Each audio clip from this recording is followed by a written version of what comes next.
Christine, do you want to tell me about your problems?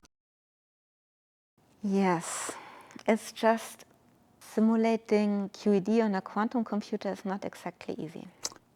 Okay. You said a while ago that there are two obstacles that were bothering you.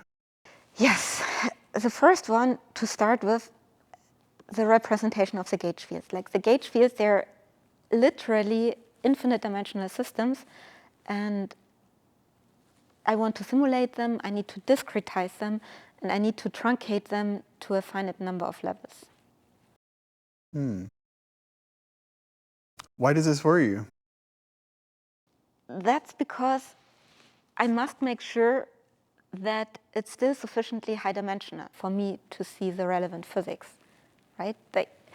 Even for QED, the absolute minimum number of levels that I need per gauge field is 3.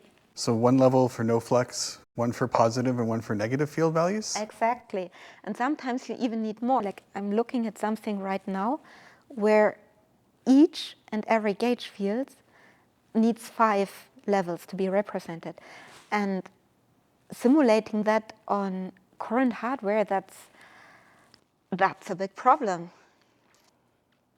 But you do have a solution to that. We sure do.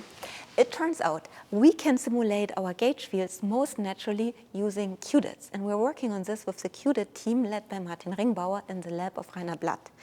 And it's really a total game changer, because before we were breaking down our simulation problems into qubits, and that just created an enormous overhead, and we very quickly reached circuit complexities that were frankly unfeasible.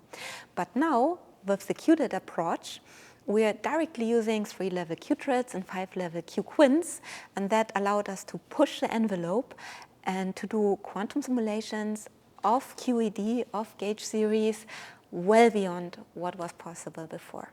I see. You like to talk about problems we've already solved. What about the other problems? I tell you next time.